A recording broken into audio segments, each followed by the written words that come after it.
Volta, agora são 11h25 aqui no Elas e Elas. E ligue e participe, 3406-5000. De repente você ganha aí 2 assinaturas grátis do Jornal Todo Dia para ficar um pouco mais bem informado.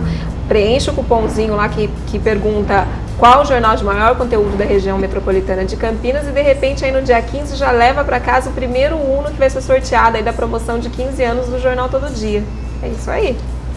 E agora nos nossos estúdios já estamos recebendo a visita aqui do Gustavo Zanini, que é diretor da Zanini Auditoria e delegado do Conselho Regional de Contabilidade em Americana. Bom dia, Gustavo. Bom dia, Lucimar, Angélica e a todos os telespectadores. Gostaria de agradecer a presença e a oportunidade de estar aqui tirando dúvidas sobre imposto de renda. Bom dia, Gustavo, um prazer recebê-lo aqui no Elas e Elas. Obrigado. Para a gente começar, eu queria que você explicasse quem deve fazer a declaração de imposto de renda. Bom, toda pessoa que no ano calendário de 2010 teve rendimento superior a R$ 22.487 já obteve da profissão um informe de rendimento, tá? E também as pessoas que obtiveram ganho de capital decorrente de alguma venda de imóveis ou negociar as ações em bolsas, são essas as pessoas que têm a obrigação de declarar.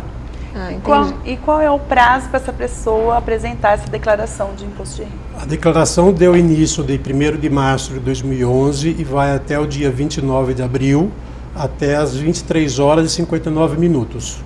Então, olha, gente, vamos ficar aí atento, porque tem só mais esse mês para fazer. E como que faz essa declaração? Precisa entrar no site da Receita e tal? Explica direitinho. A pessoa acessa o site da Receita, que é o www.receita.fazenda.gov.br, e logo de início no site já tem o download da declaração. A pessoa faz a declaração, o download da declaração, preenche os dados, tá? E acaba, se ela não enviar essa declaração via sistema, via internet, ela tem a opção também de gravar a declaração e entregar na Caixa Econômica Federal ou no Banco do Brasil em horário de expediente. Então ela pode gravar então no CD ou num pendrive, alguma coisa desse tipo, e pode levar. Isso, pode. Tem essa opção também.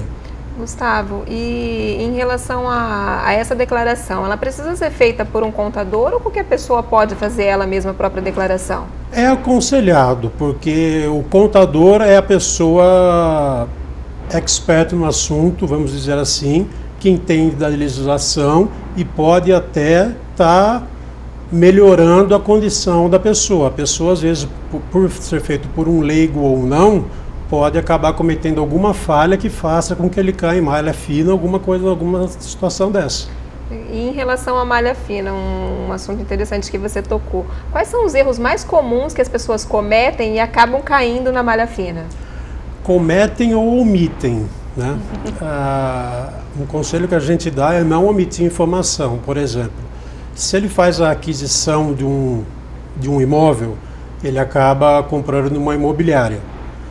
Essa imobiliária, ela tem por obrigação uma declaração acessória que se chama de IMOB, onde ela faz a declaração e envia para a Receita Federal quem comprou o imóvel, o CPF, o valor, as condições, as parcelas. E se nesse momento ele acaba tentando ocultar alguma coisa, pode cruzar a informação com a Receita Federal e através do CPF, e acaba caindo na malha fina, ele tendo que se explicar. Quer dizer, não adianta tentar esconder, porque é bobagem, porque a Receita já tem ciência de tudo, né? Hoje principalmente, a Receita Federal ela está há muitos anos na frente de muitos países, tá? O Brasil, apesar de ter suas limitações, o controle está total na Receita Federal hoje. Em termos de controle, o Brasil está em primeiro mundo. Está entre os primeiros lugares do mundo. E as pessoas que são isentas, como que elas devem proceder? Elas não têm mais a obrigação que tinha-se no passado. No passado, a Receita, após a declaração da pessoa física, as pessoas que eram obrigadas, logo em seguida já tinha um prazo para essa pessoa entrar no site, tinha como declaração de isento, ela punha o CPF, era até mesmo por um controle que a Receita tinha de CPF válido ou não. Para você entender que que com a não necessidade, já é porque a Receita já tem um controle dos CPFs que estão ativos e inativos.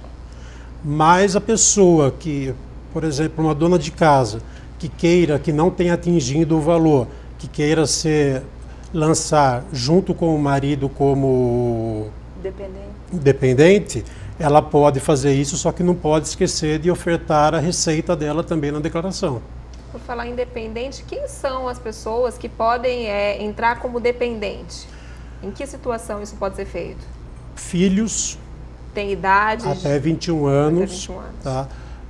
Estudantes, filhos com deficiências mentais ou motoras, pessoas incapazes de trabalhar, essas pessoas podem entrar como dependente. Em relação a recibos, né, a conta de água, luz, quanto tempo as pessoas devem guardar essas notas? É aconselhado fazer a guarda de 5 anos mais o ano em exercício, tá? Vamos dizer assim, 5 anos para trás, nós estamos em 2011, seria 2006 até 2011. Por quê? Se vier uma possível cobrança, hoje não vem mais a cobrança, que geralmente já vem na própria conta, mas é aconselhado guardar. Tanto essa documentação, conta de água, de força, extratos também. Extrato, como cartão de crédito, porque sempre pode ter alguma dúvida no assunto. Porque geralmente as pessoas têm muita dúvida em quanto tempo guardar essa documentação. Então é legal informar, porque às vezes você fica lá com 10 anos com uma pasta cheia de papel e não sabe quando joga fora. A pessoa jurídica, a empresa, ela acaba guardando sempre 10 anos de aconselhado. E a questão da parte do INSS é 30 anos que você deve fazer a guarda da documentação. Gustavo, e existem muitas mudanças em relação à declaração do imposto de renda de 2010 para 2011? Houveram algumas significativas. A principal seria a não entrega mais por formulário, que antes era permitido, deixou de existir esse formulário. A questão do valor, que houve o acréscimo, que é os 22.487. A questão de casais homoafetivos, que se conseguirem comprovar que estão com uma estabilidade de 5 anos, através de testemunha ou algum mandado de segurança, alguma coisa, pode fazer a declaração em conjunto. Antes não tinha essa possibilidade. Olha, isso é uma novidade bem interessante, né? Você sabe me dizer se isso acontece em outros países também? Olha, eu vou ficar devendo essa resposta. Eu peço desculpa. Eu sei que existem países que já permitem o casamento de homoafetivo, mas eu não sei se provavelmente tem essa possibilidade, sim. De repente, isso é um primeiro passo para o Brasil também permitir esse tipo de casamento. É verdade, né? Já é um bom andar aí para conseguir. E Gustavo, e as pessoas também que possuem empregada doméstica registrada, elas possuem um abatimento nesse imposto ou não? Sim, quando ela é registrada, através da Previdência, ela tem um desconto de 20% do salário mínimo. Ela vai conseguir deduzir até 20% de um total do salário mínimo. Então já é uma vantagem para quem tem empregada também. doméstica registrada. Gustavo, e quem recebeu a restituição da nota fiscal paulista, isso também deve ser declarado? É aconselhado ser declarado, mesmo que não seja tributado inicialmente, você não está ocultando do governo uma situação, porque ele sabe que você recebeu esse valor. E esse valor o governo manda para você como se fosse um informe de rendimento do valor que você conseguiu, que obteve. Então, isso não vai ser tributado. Tem um campo de isento de tributação que você coloca na declaração, mas para ficar evidenciado realmente que você não está ocultando nada da Receita Federal. E nesse caso entra também, por exemplo, premiações de repente de loteria ou mesmo indenizações trabalhistas? Sim, entra também nesse caso tudo. Que precisa ser declarado, mas não vai ser tributado? Sim, a loteria no primeiro momento, quando você recebe o prêmio, já há dedução de todos os impostos incidentes nele, você recebe o prêmio líquido. No ano seguinte, você já é obrigado a declarar o montante, até mesmo porque deve estar em aplicação financeira em aquisições de terrenos, esses tipos de investimentos, né? Entendi. E assim, recibo de mensalidades escolares, convênio médico, também deve ser guardados por 5 anos? Geralmente, plano de saúde, ele manda para você um informe de rendimento também de quanto você pagou durante o ano, que isso daí também é deduzido do imposto de renda. Imposto de renda. A escola também, até um valor, se não me falha a memória, de R$ 1.860, também é deduzível do imposto de renda.